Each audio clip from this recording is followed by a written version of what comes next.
Good evening, I'm Sean Green with Sports Night. 5 athletes were presented with the Barbados Olympic Association's prestigious Senior Male Athlete of the Year award for the first time in history when the association held its award ceremony at the Hilton last night. There were Burkhart Ellis, Ramon Gittings, Jaquan Hoyt, Nicholas DeShong, and Mario Burke, all of whom represented Barbados in the 4x1 meter relay at the 2017 World Relays, finishing second. The Senior Female of the Year award went to netballer Latonya Blackman, who also received the President's Award from newly elected President Sandra Osborne. The top women surfer, Chelsea Tuak, received the Special Honor Seniors Athletic Recognition Award. In the junior category, swimmer Jack Kirby and cyclist Amber Josephs caught the Junior Male and Female Athlete of the Year awards, respectively. And speaking at the ceremony, Sports Minister Stephen Lashley commended the BOA for their success in the 2017 Big Games, adding that their efforts were integral to Barbados' the government strategy of elevating sports to a place of prominence in our society. In speaking to the advancement of our sports, I was particularly impressed by your efforts in organizing the 2017 Barbados Independence Invitation Games, which I believe was a major stride in repositioning sports in Barbados. The fact that these games saw the participation of some 29 national federations was indeed a phenomenal achievement for Barbados, a testimony of the excellence and, of course, the significant contribution being made to sports by the BOA. And the president of the BOA, Sandra Osborne, says efforts in anti-doping education among athletes on the island must be redoubled. While we do not condone any form of anti-doping rule violation, we must see it as our responsibility to also put in place an effective program to rehabilitate athletes who have been found to have committed such violations, so that they can be seamlessly reintegrated into their sport and not see retirement as the only option.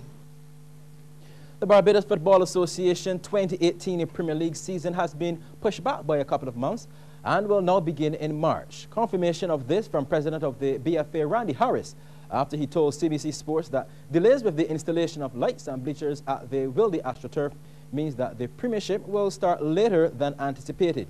Now, despite the setback, Harris says the other BFA leagues will begin in January. The construction at Wildy has been halted at this time because of the Christmas break in the industry. They're expected to resume early in January, and we look forward to that, but it will not hold up the start of the season. We're going to have our regular parade of teams at the Usain Bolt facility on January 14th. The first, second, and third divisions will begin immediately, but our Premier League tournament will start on March the 11th at Wildy. And Harris also gave an update on the work completed so far with regards to the lighting and the bleachers. The lighting has not been fully erected as yet, but they've started. And as far as the bleachers are concerned, the platform is there.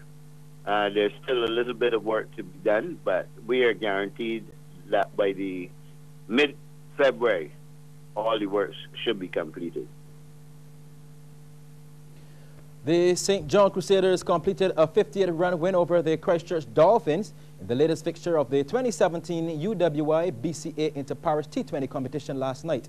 Now, prior to that, a 5-wicket haul by Andrea Marshall guided the St. James Settlers to a comprehensive 89-run victory over the St. Andrew Rhythm. Choosing to bat first, the Settlers posted 124 for 6 from their 20 overs. Carlos Maynard top scorer with 45. Carlo Morris, he had an unbeaten 30. In reply, St. Andrew were bowled out for just 36 in 8.2 overs. Marshall ended with figures of 5 for 10 from his 4 overs, while Adrian Kettle took 3 for 26. We take a look at the winning highlights with Damien Best.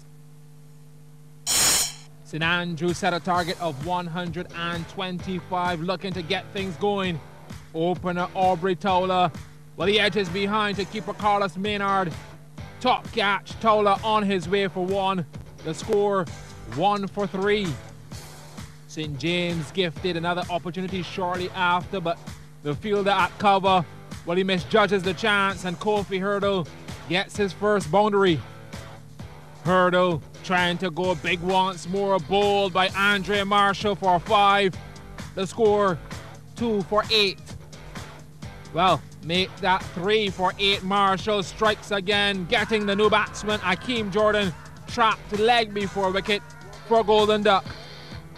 And the wickets kept coming for St. James. Keeper Maynard sharp off the bowling of Adrian Cattle. Romario Graves on his way without scoring. 4 for 8. Next to go, John Sampson. Big heave, but finds the hands of Brooks at mid-off. Out for 2. St. Andrew struggling. 5 for 10. Neil Prasad faced with an uphill battle. Edge and Morris handles the business. Bye-bye for 1. Marshall picks up his third. 6 for 12. St. Andrew in deep trouble, and matters only getting worse. Losing top scorer Darian Branca for 12, bowled by Marshall. 7 for 36. The last 3 wickets fell without any addition to the scoreboard. First to go, Demario Goodman, desperate for a run, but a brilliant throw from Javed Leacock, and he's run out.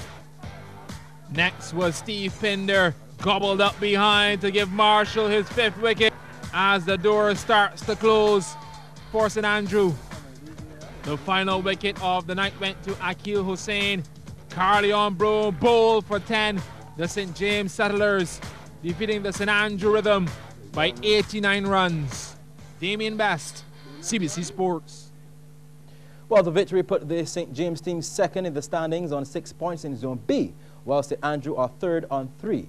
The St. Michael Merchants lead that zone unbeaten. They're on 9 points. Well, the visiting Worcester team completed a series win over the Barbados Juniors in the Goodwill Volleyball Winter Series. Playing at the Old Berry Gym in St. Philip, the Worcester team, they came from behind to take Game 2 of the 3-game series to beat the local girls and secure the title. CBC's Akeem Klinkett reports. Game 2 between Barbados and Worcester Polytechnic Institute, and the Barbadians started on the front foot as Captain Ashley Jordan goes down the line for the point. Aaliyah Jordan then attacks from the outside, rising and taking her aim in the backcourt for another point. But Worcester weren't going to allow the locals to take full control as they burst through their defense to get on the score sheet. Barbados, however, focused as ever, showed some dominance as Janae Greenidge comes through the middle with power. Greenidge on the move again repeats the same play to give Barbados the first set, 25-14. In the second, Barbados continued their stranglehold on WPI as Deshonta Addison produces the ace. Jordan then comes from the right flank and rifles it down the line, leaving WPI with no chance to reply. WPI decided it was time to join the game and started with trickery to get the point. They weren't afraid to put their bodies on the line, which led to excellent defensive plays which allowed them to transfer to offense. They then brought back the trick move again to take the second set, 25-15.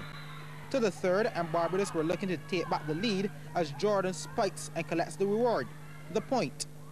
Jordan was rampant on that right side and made life difficult for WPI with her powerful spikes. But WPI showed they were powerful themselves as Kat Herlock rises and goes down the line. It was a constant back and forth in the third as Greenidge came back with her specialty, down the middle with power. WPI, however, continued to show energy, which kept Barbados on the defense as Casey Hunt beats Jazika Seeley in the backcourt. A mix-up in the Barbados court then allows WPI to go 2-1 up, taking the third, 25-18. In the fourth, WPI were looking to close out the game as Cassidy Euthium dinks it over the blockers. Amanda Watmore then brings them close, producing the goods with the serving ace.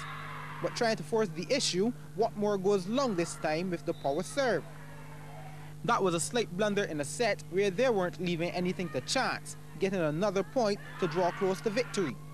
Mistakes causing Barbados the fourth and the game, leaving WPI to go 2 up in the best of 3 series, winning the fourth 25-19 to take the game 3-1. Akeem Klinkett, CBC Sports. Thanks, Akeem. Well, despite that loss, the Bajans fought back last night in the final match of the series, winning 25-22, 11-25, 25-18, 19-25, 15-12.